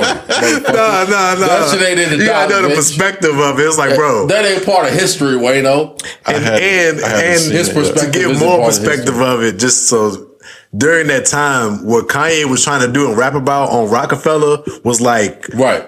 throwing shit off. Rockefeller was a street label. You had to be a street dude rapping. They was trying to push Petey Crack out there. He was on fire. Yeah. I was like, who the fuck knows any songs by Petey Crack? Who knows any songs? He had some joints back then. I'm not saying he had some joints back then. I remember hearing his name. I know. I never remember hearing any good music like that. And saying, "Oh, Petey Crack is the next nigga to come up." He had a couple joints in the game. He had Rock the Mic. He had a couple joints. Bro, you ain't listen to no Petey Crack, bro. And nobody else did like that either. I like Petey Crack. Him and I fuck with State Property. Him, True Life, all of these people like, yo, that we all knew of them and signed to the label. Nobody actually listened to that music like that. Hindsight is 2020. During that time, Rockefeller was a street label. You had to be a street rapper to be on Rockefeller. So him coming in with his Louis Vuitton backpack and his polo shirts on, rapping about college, was not the fit for the labels. They looking at him like, dog, we don't know if this ass gonna work.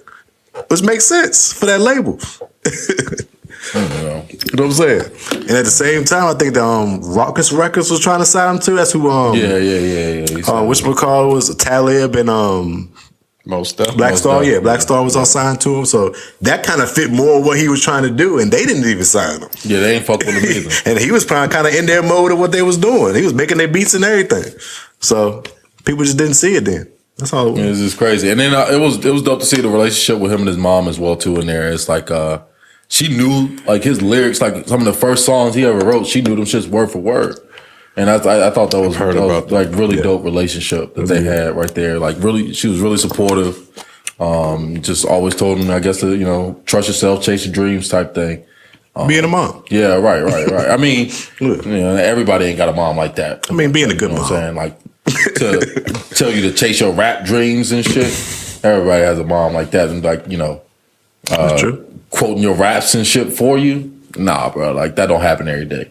I mean, if you got a good mom, your mom's gonna be on your side with things. She ain't rapping your rhymes and shit though, bro. I'm just saying, they had a relationship. Gonna be supportive. They had a relationship on a different level. It was different from like mother and son. It was almost like they were like friends on like you the only one I got type shit. You know what I'm saying?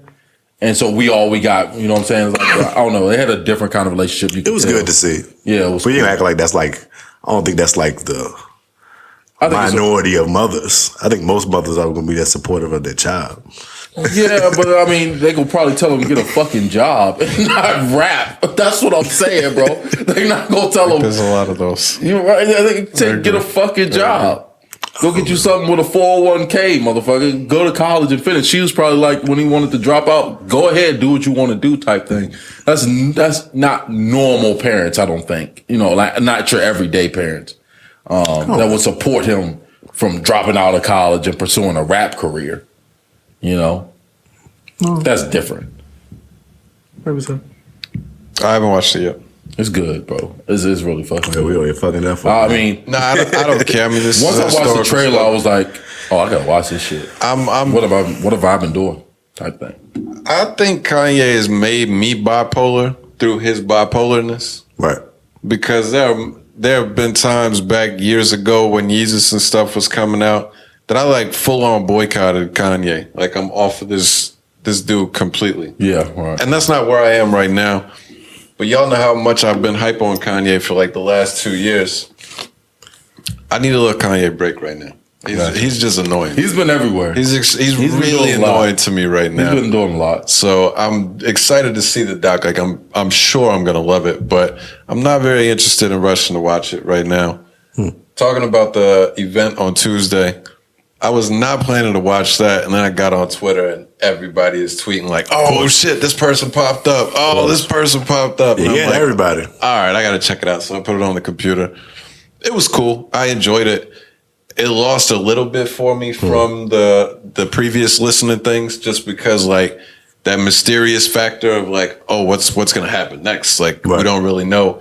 Was kind of gone because he did a lot of the first Donda songs towards the second half of the show. Right, gotcha. But it was still like, every time a new song comes on and you hear somebody featured on it, it's like, oh snap, he's got this dude on the album. That was pretty cool. That's some bangers. And it did make me want to listen to the album quite a bit more. Yeah. You said it changed your mind about the stem player, or that was like research after it that made you? I was thinking about getting it, and Cause just hearing, I enjoy watching the process behind the scenes, which is a lot of shit they was doing in the doc, just showing the process of them making songs and shit. Like that process is something I'm really into. I just like seeing that shit, like seeing the build up of the song. Cause all these songs is rough draft songs. Well, actually, all of them just need Kanye verses. Most of them was just unfinished Kanye verses. All the features verses was done, but his verses weren't done. He was just mumbling through his shit a lot. But it sound fire. I got the tracks of the rough drafts already. It sound real good. All the features sound fire. I'm sure it's gonna be dope when it's all said and done. Yeah. I'm off right now. Need a little break. I didn't listen to the ones that you sent to me. I got them. I appreciate you sending the tracks. But once I started reading like the last, not the last couple of days, but I think it was like Thursday or Friday that I was reading about. He's like released more songs onto the website and onto the stem player, and like changed some or rough draft on some of them more finished. Yeah, like that's a cool concept for everybody that got the stem and stuff, and you can keep the consistent updates. Yeah, but if you're trying to not buy the stem player, and just download the songs, the joints are changing, and he's adding more. I'm like, I'm not jumping through hoops to keep up with this shit. Right. When I was initially feeling like I might get a stem player, I still like the idea of it, what you can do with it, play with songs and shit like that. But when after the live joint, they didn't even put all the songs on the stem player. It was like 4 of them or something like that. Yeah. Which of course they was all undone, but it was like that next day or so I had all the songs. I found out the whole album with the rough drafts already. So I'm like, don't really have to spend that $200. Like if I could still find that shit literally the day after. Yeah, the shit look tight. I've been doing some research on it. It's tight. I like how you can fuck with the songs and shit. Next level type shit. So. I thought it'd be a good tool. And it's simple, like, too, because you can use little it bits seems and pieces of songs. It's almost like I thought that should be fun. It seems like it would have been like an Apple product or something, like how simplistic it is, but highly functional at the same time. I'm sure Apple wish it was an Apple product. At this point, for sure. Definitely the case. Yeah, I still want to get my hands on one eventually. Yeah, I'm still thinking about it. I really want to get an Oculus though. I need that VR. I ain't fucking with no VR, bro. I'm sure I will eventually, but not in a rush. I think I'm really gonna get that Oculus. I'm trying to go sit courtside at NBA games at the crib. That shit looks fire. Metaverse. Yeah, all that shit. No, I'm good. Shit looks tight to me. I mean, it sounds good. Hey, it's gonna be a part of our lives and. Next decade, everybody gonna be in the fucking same get room. ready. In different rooms. This is the beginning. Yo, what the fuck this is the beginning. On? Get ready. Yeah. You talk about you think people are disconnected from reality now. Just wait. They gonna have to move. Like full out girlfriends on that shit. You know, whole world is maybe have a whole family like Sims, virtual reality. Virtual reality, like our whole world is fucked. Yeah, it's going down. Pretty much. Come on back, Jesus. Yeah. What can you do? Any other music stuff? Hell yeah, some more fucking music stuff. You came in here talking about y'all got topics. Oh hell yeah, some more music shit. You forgot. I know you ain't forget about your boy. Talk from one Gemini to the other. Another, fucking Titan in the rap game. That's what you came up with, a Titan? Ryan Tannehill. No. Ryan Tannehill in the rap game. A fucking Titan. No, Kodak dropped Back for Everything. He's been on a run. I legit forgot that he put out an album. Really? I thought you were about to talk about the interview. No, he dropped the album. Yeah, I totally forgot about it. Oh, so you haven't heard it? No, I'm not going to listen to it probably. Oh, it's really good. I might. I usually have liked a few songs from other Honestly, albums. bro, this is probably his best album he's ever dropped. I like it. It's a song on there for everybody, I think. It's good. I checked it out. It's pretty good. It's a good It's really good. I mean, it's a song on there for everybody. He opens it up really well. He got he's switching up.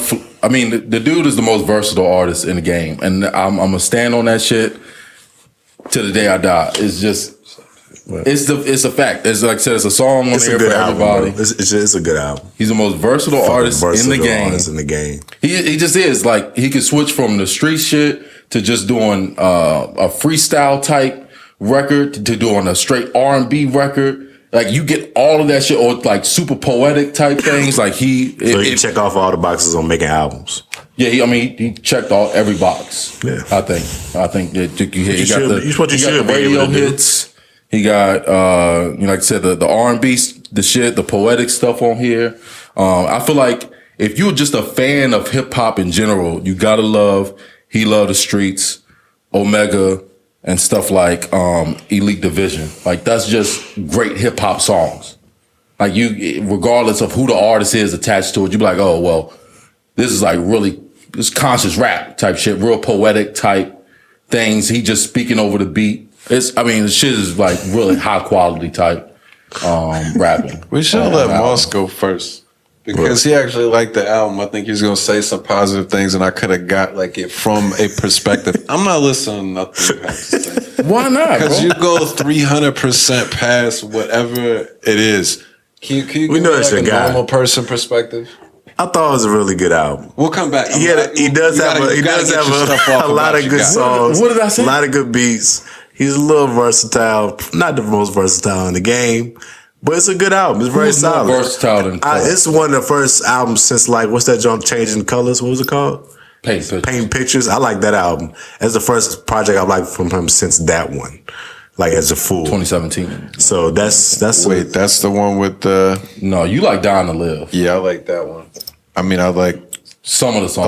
I like 4 or 5 songs off of that. That's pretty solid. That's my shit. But it's a solid album. I like everything. Played it all the way through while I was working and shit. I was like, yeah, shit right. Fuck with it. And did you know that I Wish record, you ain't about to use that for your sample today? No, I'm not. No. It is sampling Ray J One Wish. Yeah, I knew that. Yeah. I didn't catch it the first time I heard it. That's why I just made a joke like when I say I Wish. That's why I'm like, so when I went back and listened to it, I was like, I like this. I was like, hold on, that is fucking Ray J. That's why when you said like, oh, I expected him to rap on the Ray J beat, I was like, you were? I was okay, it fucked me up. I'm like, oh, so you were thinking like why would you be expecting that? That's what I was thinking. Right, and you were surprised. Right. I was surprised. I'm like, your intuition is on another fucking level. That's funny. That's what you were expecting. So I was kind of right though. Yeah. I mean, my intuition was right when I seen I Wish. I was like, oh, he about to rap on the One Wish beat.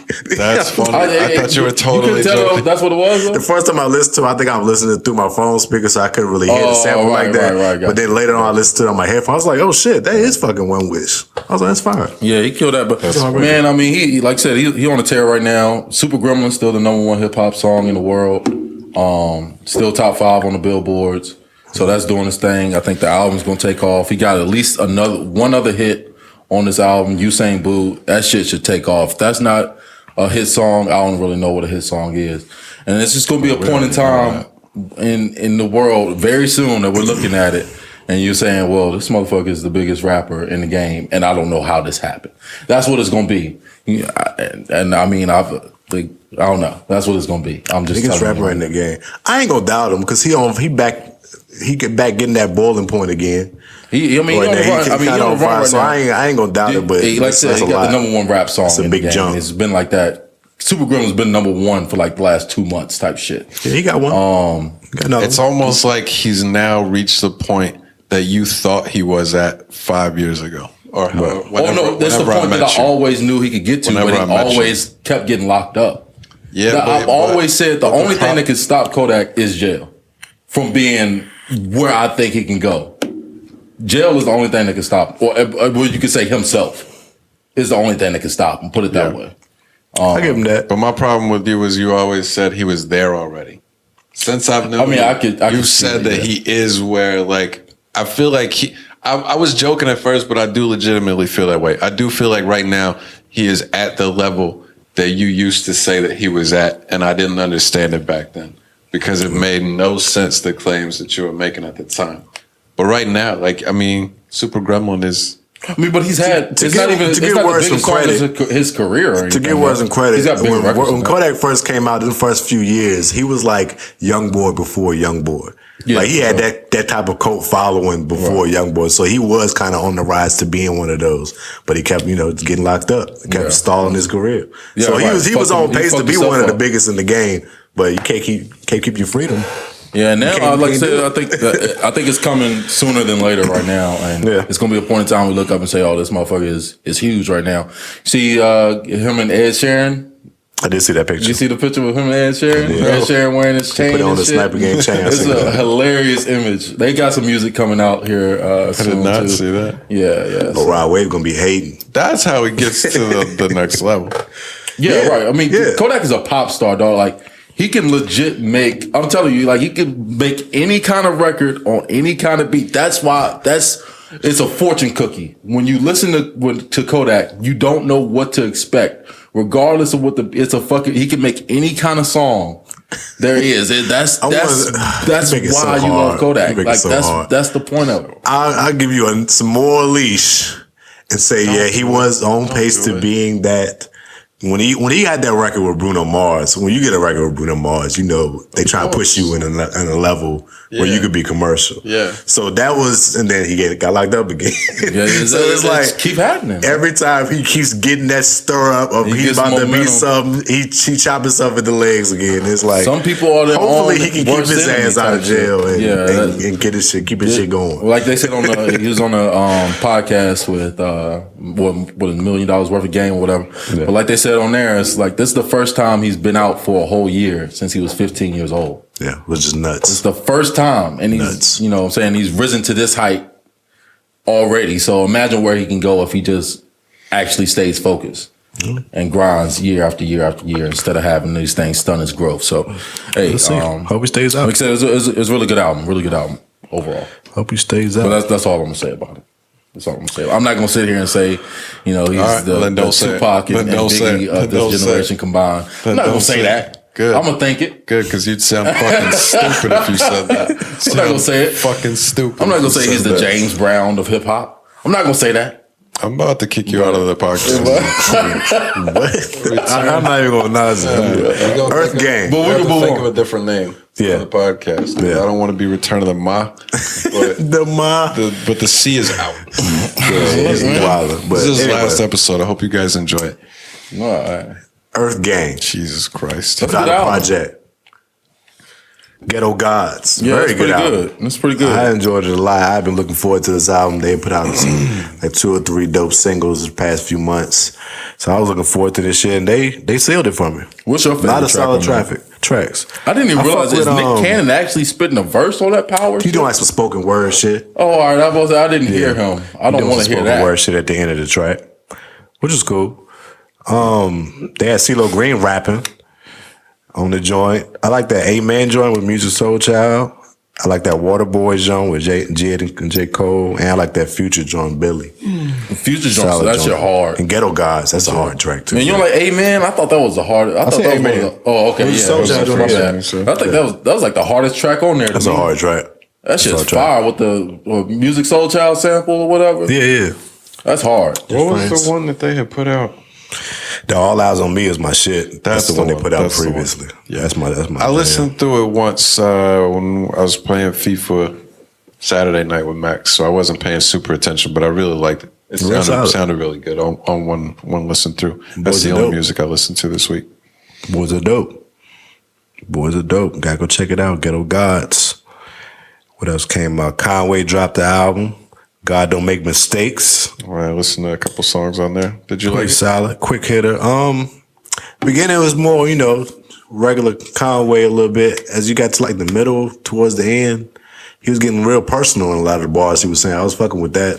Usually Conway has, just this one lane, of shit he raps about in most cases. But he got to get real personal, talking about losing his child, talking about, dealing with different shit he going through in his life. I thought, okay, Conway getting a little personal with us. I like that. Interesting. I fuck with that. It was hard though. Solid. I didn't know Conway was like, he's the owner of the label? Owner. Or he started the label?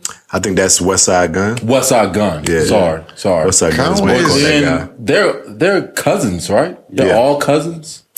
I don't think Benny is actually related. I don't think Benny is related. I think Conway and Westside are they're the cousins. Yeah. I think Benny did say he was he might be related to, he's a cousin of them. He might be. It's somehow not 100% sure, but I mean, I think I think they're cousin-esque. They're black cousins. Right. It might be Conway and Benny. Everybody's cousin. But anyway, exactly. They all family. Conway's his situation is very confusing to me right now.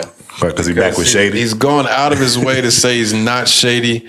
And he also had like a recent interview where he was talking about no longer being on Griselda. I am still Griselda, but I'm not signed on to Griselda, but I'm still interested. And like, he said, I'm a free agent.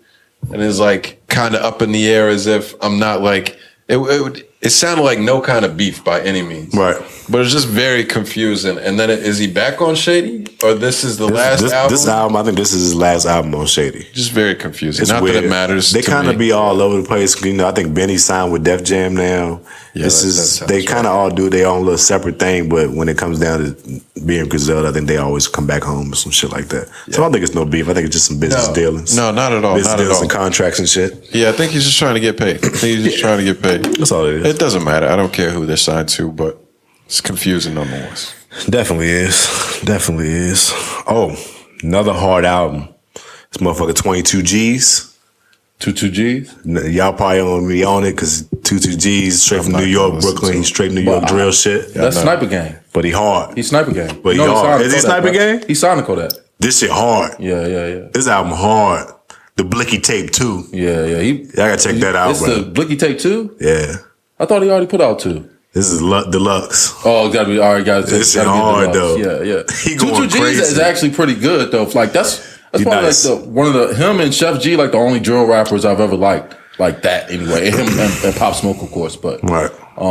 He kind of made a claim on one of the songs that he said he's the started first the UK one rapping to drill do that beat shit. Yeah, he said like 2016. First New York rapper to ever rap on the UK I never beat. knew that. He's been saying that shit for years now, though. Yeah, I actually knew that. I got caught up reading about him Really? a while back. I think because I heard something about the Kodak connection. Yeah, and I was like, what? That's weird. And started to look into it. I know he said that he started it, but I'm not going to listen to him. I listened to a couple songs. Yeah, that's not for me. I mean, He can fuck with the drill, but it's hard though. He nice. He got some. He just say some like 22 G's could get real like in his disrespectful bag. Yeah.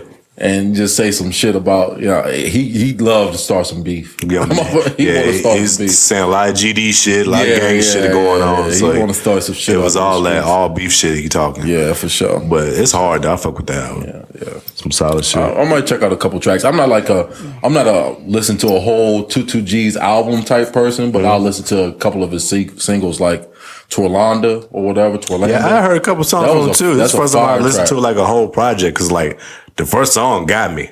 And I just kept on rolling through, and every track was just crazy. Yeah, he was going in. Like if y'all like that New York drill shit, he probably one of the best at doing it because he going crazy on them beats. Yeah, going crazy. Shout out to 2 G's though, man. He making a little bit like he just ain't got the global name, but he been popping in New York for a long time now. Yeah, for a long time, for sure. I can see why he could be a little salty that, and when you see Pop Smoke and Fabio out here, right? They blew, and he blew up from it. I knew about him way before, like they came. And that's just how the game go. Like you can start something, but if you don't catch one, if you don't ever catch one, ain't nobody gonna really know about you like that. And the thing is, he's had some pretty big singles though, but it's been like drill New York big singles. Yeah, he's big in New York type shit. Right. It hasn't really popped nationally yet, so maybe he'll get one, maybe not. You gotta catch one, but everybody had their time different. He'll probably get one. He keep making music like this, he'll catch one of these motherfuckers because he going crazy. I might check out something. Just gotta keep on going, keep pushing. But yeah, anything else we got? Music related, I didn't check out anything else, man. That was it. I think I had to squeeze the Earth Gang in. Tell you that. I mean, they barely made it. Hey yo, I just felt like it was needed. Bro, that's not a pause. That's not a pause. Man. I don't know if it fits, but it does. It's got squeeze it them in. I had to squeeze it in. They almost didn't make it. What do you mean? You repeated it. When you repeat it, it makes it sound worse. I almost didn't have enough time to listen to the shit. I know what you meant. I'm surprised. Then why I was asking, what do you mean? I didn't know what you meant. I'm surprised you listened at all. I like their stuff for the most part. I didn't realize it. I think when we had the conversation about them, I compared them like Outkast. Yeah. So you did say that. Dope. You did say that. I thought it was dope. And then of course they had a couple features on there that interested me, like Future and J. Cole, stuff like that. I wanted to check it out. So yeah. Gotcha. That's what's up. Solid. What else we got? Sports. Yeah. And what's going on in the NBA type shit right now? There was a few little interesting conversations. I mean, Ja. the only actual basketball stuff that I had, like, on the court was Ja. Ja Morant is just taking over right now. He's moving up the MVP ladder as we speak. I don't know if this is good, if this comparison is going to work because it's not real super exact, but it reminds me of the playoff run that Dame had where it like took Dame and put him on the map as like one of the top NBA players. About that. This year feels like that, and it's hard to compare like a full regular season to an actual playoff, meaningful games and that kind of thing. But it just feels like that's Ja's moment right now, where people have noticed that he's been getting better these first couple of years, but like he's there now. He's made a crazy jump. It's not like he probably will be one of the top 5 point guards. Nah, he's like might be top 2. He's definitely top 5. Might be like top 3 this year. Yeah. Which is just wild to even think about, in my opinion. Yeah, I mean, hey, the boy doing the shit. I mean, what else can you say? The motherfucker is putting people on posters left and right. Just get out the way. Get out the way, bro. Get the fuck out the way. Why are you trying to block Ja Morant when he takes last off? night was just bro. ridiculous. You're not getting up there. The dunk was retarded last night. Yeah, that's one of the worst like posters I've ever seen. Like, yeah, it's funny you got to get up swinging. He's had a couple light posters, but some of his best joints he missed them. Missed ones. So I think in the post game he said, "I know a lot of y'all saying he was almost would have been crazy. I had to give y'all one of them joints where I actually flushed that bitch. It was pretty fucking far. It wasn't like the dude he was like outside the paint, 1 foot outside the paint. That shit was pretty fucking far, bro. He got one, and in all honesty, I thought the buzzer beater was almost more impressive. That was nuts. Just because we see poster dunks happen all the time. That was ridiculous. How fast he got it up, baseline. He's like behind the goal almost. Nuts. I just thought it was crazy, like how as soon as the ball touched his hand, it was out of it. Yeah. It was boom, boom. Yeah. I don't know how much time was on there, but it could have been more than like 0.5. Yeah, great pass. Great pass, Steven Adams. First of all, like great pass, first of all. But damn, how did you even think about getting the ball up that quick, you know? When you hitting like that and hitting shots like that, you got to get the 50 burger. He shot 75%. Yeah. I mean, the 50-point game is always impressive. 40 and 3/4. You'll see some people get a 50-point game and they shot like 50 shots. Right. Like He's not he was like volume 25 for 32 or something. And he drives a lot, you know. His games within the paint and stuff. And he don't take a ton of like contested. He had 4 threes in that like game. That. Right. But that's the other thing is a lot of those big scoring games, somebody hit 9 threes. Right. Not he's not getting, that that's he's not getting to the impressive. paint. But when you got that kind of athleticism, though, it's like, why wouldn't you? Yeah, that's where you should be making a living. Can't stop him. For sure. This is Russ. He's got Russ's game. Yeah, I've been seeing him making a lot of comparisons to D Rose too. Yeah, that's a definite good Makes sense. comparison. That's a good comparison, but I feel like he's better. You say he's better than D Rose? His problem, and maybe it's just that D Rose was my favorite player. D Rose had that. I mean, he could score to be more better points than D Rose could in his prime. Because D Rose wasn't like a shooter at all. I mean, he had to shoot sometimes, I guess. He shot a little bit. A little bit. I mean, they might got be the about same the game. same. Very comparable. They got the same game. But he's I don't know. He's a little bit taller than D Rose type shit. Like, I don't know. I feel like he could be a better player overall. It's a great comparison in the game. It's a good. I think that MVP season of D Rose was nuts. That's that shit was. It was like unanimous. Like nobody was close. You weren't like in contention. It was like. But didn't he only average like 23 points that year or something like that? I know he had a great season overall. They was the number 1 seed. Yeah, but I don't remember him being like a 30-point scorer or anything like that. I think he averaged. I think he was at least. I think he was over 25. He had to be. I don't know, maybe had to be to win the MVP. I don't know, bro. It was a different time. It wasn't that long ago. Different time. It was like 8 years ago. It was longer than that, right? It was like a decade ago, right? I don't think it was. Nah. What year you won the MVP? 25 is the most he ever averaged. I'm assuming that this is the MVP year. Yeah, you had that at least 25. 25, almost 8 assists, 4 rebounds. What year was that? Just third year in the league, 2010-11. Yeah, that sounds about right. It's 12 years ago. But that is, like the game was that different back like just 10 years ago. It wasn't that different. I mean, look, that was before the height of Steph Curry. It's a lot different. That's fair. I mean, it's a lot different. Yeah, it was pre-Steph Curry. That changed. Yeah. But the game won't different like the 90s. That changed the game. Yeah, but you saying it like it's the difference like between the 90s basketball and they were hand checking back then. Exactly. Else LeBron would have been crying every game. What you was. The hard part with D Rose is he had such a short prime. Right. He had 3 real years, and after that, he wasn't the major fall off immediately, but he wasn't the same. And after he's put in so many years now of not being prime D Rose, it's hard for me to even think of him in the light that he probably should be. Yeah. But yeah, Ja's got a bright future. I hate when there's a draft class, because this is what made me hate LeBron so much, being a Carmelo fan. I hate when there's a draft class and you compare the guys the whole rest of their career. Yeah, but it's natural and it's gonna happen. And the other topic I had written down was Zion. Not specifically his play. I kind of called that too, that he was going to be the best out of that draft, but it's too early to say that. It is too early. But case. I mean, who's playing better right now? Of course, Ja's on the floor, so yeah, we'll say that. But best ability is availability. That's for sure. But I mean, let's be real about this situation with Zion right now. Do we really think it's a situation where Zion is too hurt or too fat to play basketball? Or is it just something where he's saying, I don't want to play basketball for the Pelicans? D, all the above. Yeah, I think it's a little bit of a cop-out to just throw it in as like he's trying to get out of there. Yeah. Because he's had the issues from the time he came into the league. And the reason I brought up Zion, honestly, was because of the J.J. Redick thing that happened earlier in the week. Yeah. Mm-hmm. And JJ, from the time he's come on to ESPN and started doing those morning shows, he's shown to be one of the more like unbiased, fair people. They say they call him the Romo of NBA analyst. Ooh, I like that. They been calling him that.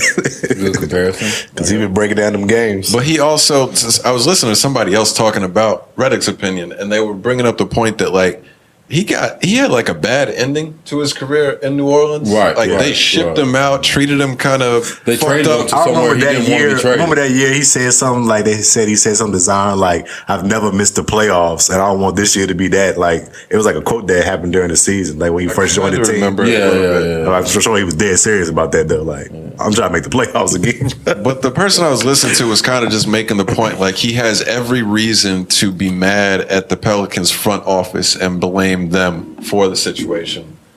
And being that him and Zion are both obviously Duke guys, players, like he has every reason to take up for Zion. Yeah. And his criticism, I don't think was like spiteful, but it was very like direct and to the point. Where he's like, from his rookie season, he hasn't seemed interested in the team. Not being like a full member of the team, hasn't like fully bought into that type of concept. And I don't know, he said like he got onto him from back at that time and tried to talk to him about it. And all this came up from CJ McCollum saying once he got traded that he hadn't even talked to him. Yeah. And I don't know. We don't know all those inside like the next day. I honestly, I mean, the next day. So to me, I feel like it's probably JJ Redick can only speak to from his perspective. Mm-hmm. I don't think he knows what Zion's relationship was like with everybody else on the team. But it probably wasn't great with somebody like JJ Redick, who's 35, probably got a wife and kids. So you don't think being on the team, like I understand what you're saying. You don't know it's an age of a friend he could be with them somebody else. But like him and Lonzo might have been super cool, or him, Brandon Ingram. You know what I'm saying? They might have been. I don't know the dynamic between the relationship of any of them. But like you've had people. I feel like obviously it's different situations, but you work at work. At work, you're usually on a team of some sort, and you can tell like some people are super close friends with these couple, and not with others. But I don't think that's what he was talking about. I don't think he was saying like he's not a good friend. Level. I think he was saying like you could tell somebody at work that is like trying to involve everybody on the team, or like trying to say how can we do this better for the team. I could get the sense that he's like saying you've got to be more bought into developing friendships with other guys that aren't your best buds. Well, it's showing leadership qualities. Right. But I mean, we're asking this from a 20-year-old, whatever. Yeah, You look at Ja. Yeah, you the number He's one pick or something too. He lead that team.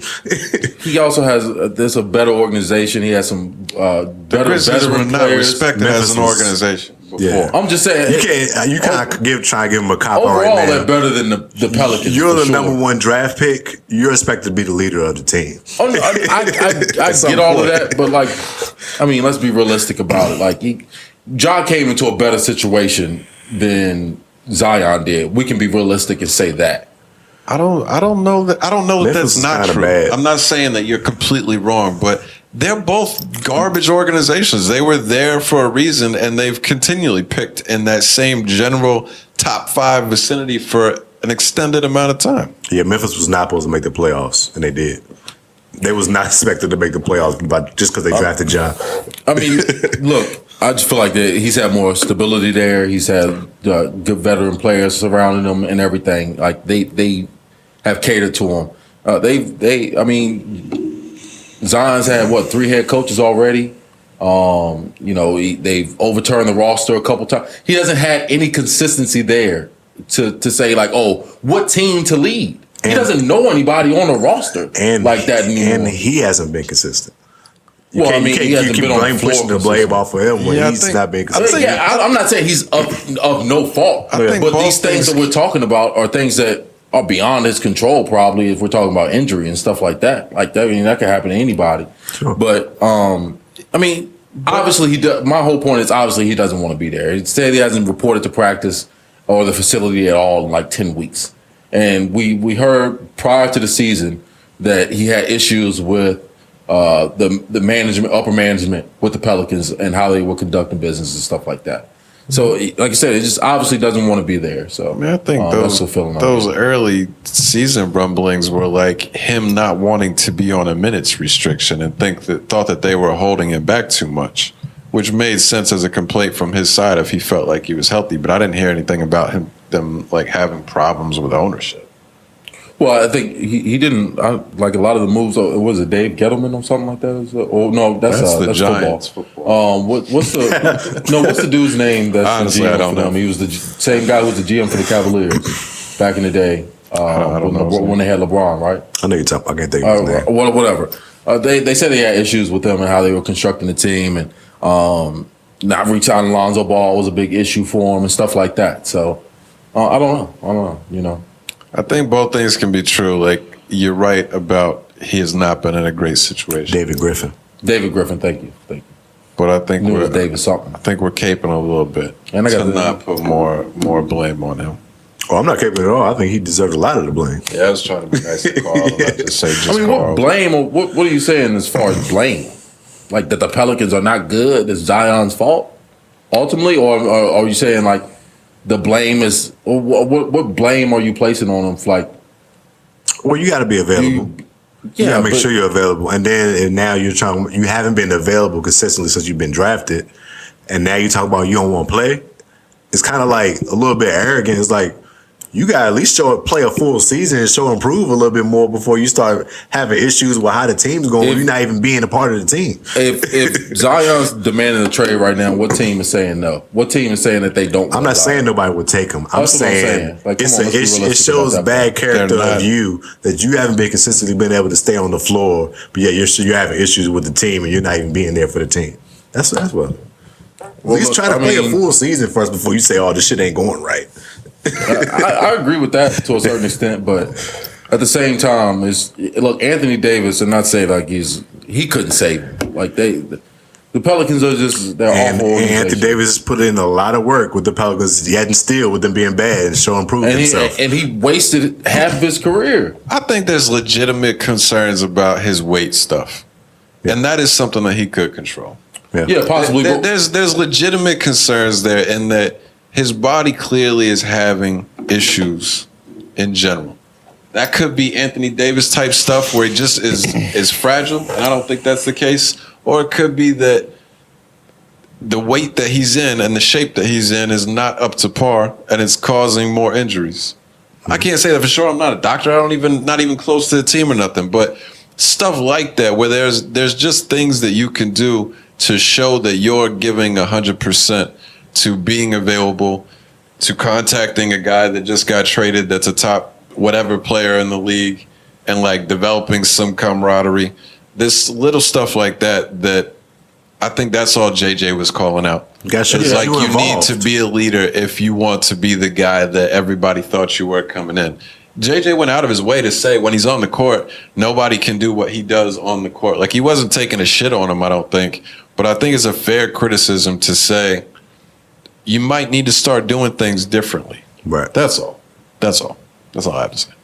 Yeah, I get that, and I don't necessarily disagree, but at the same time, it's different when you don't want to be somewhere. You asking me to lead a team that I don't want to be a part of. But he's also never said that. This is a theory that you came up with. I think it's obvious by his actions. He's never stepped on a scale and we've never seen his weight. Nobody's taken a picture of Zion's weight on the scale, but we just choose to believe it type shit. So. But it's like, when James Harden does this shit, everybody hates him. And he's put in so much work to be able to take this stance and have these stances and do this shit, but he still gonna get hate from it. Zion should get that too because he hasn't put in any work. The and he's taking this stance. I want to lead a team. I get your comparison there, but the difference here is that wherever James Harden was at, they've given him every possible tool and it didn't work out in the world to succeed. He put in 9 years there. He didn't do that after the second season. Even every place he's been to, he's supposedly had like the best situation out of any superstar player. I think you're playing with another superstar. You got a decent roster built around you. All of this other stuff. He's had these things throughout his career. That's why I think they're different. But I hear you. He's played with KD, Russ twice. He played with KD. He played with KD as a rookie. Kyrie. He's played with all of these all-time great players in his career, though. Yeah. That's what I'm saying. That's the difference between him and James Harden in that regard. Well, look, I hope Zion's not doing the James Harden because then I'll hate him even more. I'd be better off if he just doesn't have great leadership yet. He's still a young kid. I don't think there's anything wrong with him not being a great leader yet. But calling it out is no big thing. What's the issue? James Harden, I can't stand this dude, but Joel Embiid's gonna make me like him. Yeah, I see him. He's trying to turn you a little bit. I love Embiid. I love Embiid so much, and watching them play together has it just been 2 games now? Yeah. I caught the game Sunday. They play so well together that it actually looks beautiful. I've seen a lot of overreaction and a lot of hate. It's like on either extreme is what I've been seeing from a lot of people. Yeah, I think Harden. You think that's a Harden thing? Probably. Embiid too, probably. Honestly. You but I think it's funny how well. people used to hate on Harden's game, and in the second game, Embiid gets to the foul line 25 times, doing exactly what Harden would do. As offensively, I'm keep getting to the line as much as I possibly can. Yeah, and Embiid ain't getting the same hate because people love Embiid. Well, I don't think that's not an honest. Got to the line a lot. I don't think that's an honest thing. No, it's the same type of way. That's a lot different. They buckled down on the book, and look. I've said this before too. Harden should take advantage of the calls that they're going to give him. So it was partially the NBA's fault for allowing everything that they did for so many years. 30 fucking free throws a game. But when they started buckling down this past year on not calling the flops as much, it was the flopping that makes me mad. The free throws it's not like super fun to watch a game when they're shooting 40 free throws just because it stops the flow and all that. But I got no problem with somebody that goes to the line 25 times a game if they're like playing basketball. It's when they're flailing and flopping and stuff that I'm like, all right, this is whack. And if Embiid does that, I'll hate on that too. I've known Embiid to be a flopper himself. Oh, he is.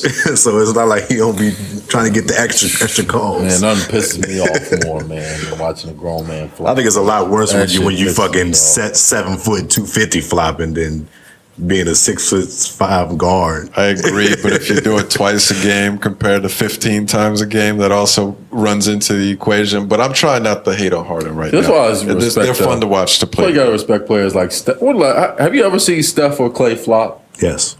I have. I've seen everybody. One call that they love to do is I'm gonna do a pump fake and jump into you, which they stopped calling this year. Even though they still gave a few flop. Every player. That's kind of like a flop. It's not a flop. A flop jumping is into the player and get him in the air. Touched you. Or not touched you that hard at all, and you fucking flailing and all of that shit. Steph Curry don't do that shit. But jumping into a player is a cheap foul to get. It's still cheap I would foul. say, yeah, sure, but it's not a flop. That's at least respectable. It's in the same lane to me. I think It's a cheap foul. A cheap foul is a cheap foul. It's not. It's not. A flop is different. It's almost like sissying your way out to the free throw line. It's It's part of the game, man. It's like, no, bro. Get your big ass up. That's the difference. I ain't mad at it. I think they're going to be a problem. I think Philly's going to be a problem for real. They obviously already were. And you knew that getting Harden was going to be a good thing for them. Don't get me wrong. Yeah. But seeing it in action, they complement each other so well in the way that they play. I hope they make a run. Yeah. Let's see him against some better teams. Right, and See they've how come it up work out. short for the last few years, so maybe James Harden is the piece to put them over. I think their bench is That's kind of what their bench is still going to hurt a little Hard to bit. imagine if that's what we're hoping for, but Maybe. maybe. We got like 5 minutes here before. So I have some other basketball topics written down, but nothing super important. Do y'all have anything else that you wanted to cover? Nothing crazy. No, I mean, no. What other basketball shit you got? This stupid motherfucker, Charles Oakley. What did he say? Yeah, He's on wild. some podcast I'd never seen before with two dudes that were actually not letting him slide on this bullshit that he was saying.